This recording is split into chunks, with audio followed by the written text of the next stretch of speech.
Hi guys. We're going to work on lessons 12.4 and 12.5 today. So I'm going to open up our slides and then go over a couple problems with you, and then you're going to work in your Google Classroom to do the practice problems that coordinate with these practice questions that we're talking about first. So the first thing you need to know is that we're working right now on metric, and we're working on metric length. So let's go over to the camera. All right. So over the past couple of days, you all have been working with me on the following. We did customary. I'm going to switch this over for a second. We did customary, and we did length, and then we did customary capacity,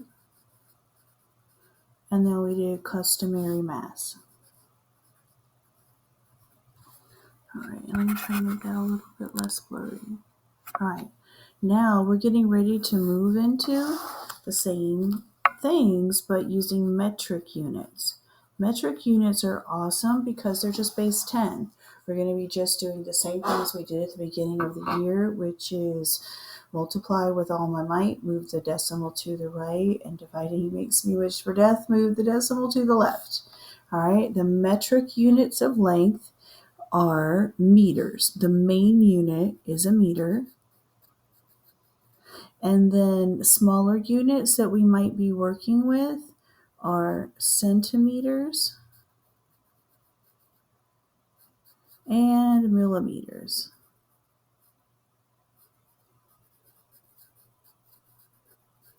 There's a unit right in between there that's like a 10 unit for the tenths, but we don't really do that very much, so we'll just kind of skip over it. And then for meters, we will probably just skip all the way to kilometers.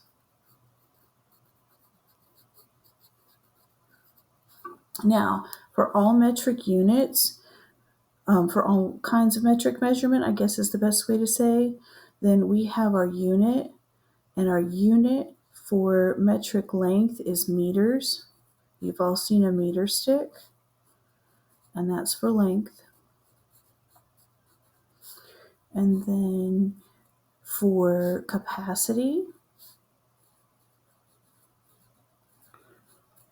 you can't see that right now, so I'll move it down. For capacity, we are using liters. You've heard of a 2-liter bottle of soda. And for mass, the unit is grams. All right, so I should say it a little bit different. I should say mass and then say grams. So here it goes. And then grams. And as always, with what we've been doing so far, you know that you have to know whether you're going big to small or small to big. So the way that metric units work, these are your 3 units. Meters for length, capacity is liter, and mass is grams. And then you have a unit, and I forget what this D one is, sorry. And then there's a centimeter, which you've heard of, which is like your hundredths place, and then your millimeter, which is your thousandths place. All right, and then over here you have what I think is called a decimeter, and then you have a hectometer, but we almost never use those, so you don't have to think about them too much, and then a kilometer. All right, so the bottom line is if you start from your unit and go over to your kilometer, 1, 2, 3, it's times 1,000. So, and then to go over to a centimeter, it's times 100. And to go over to a millimeter, it's actually not times, it's divided by. Just like it is with place value charts when you're doing powers of 10. So we'll stop there for the moment. And now we're going to focus just on metric length for the moment. And let's do a practice problem or 2. All right. the first problem that I want to work on with you is, let's do the convince me one. Actually, let's do this one first, the solve and share. All right. So it says Tomas ran 2.5 kilometers on Saturday and 3 kilometers on Sunday. How many meters did Tomas run over the whole weekend? So now that I'm looking at that problem, I know the question is how many meters did Tomas run over the weekend? So on my paper, I'm going to draw my line and say number of meters and just say weekend. I'll put it in parentheses so I can write as little as possible and keep it moving. All right. Then the next thing that it says is he ran 2.5 kilometers on Saturday and 3 on Sunday.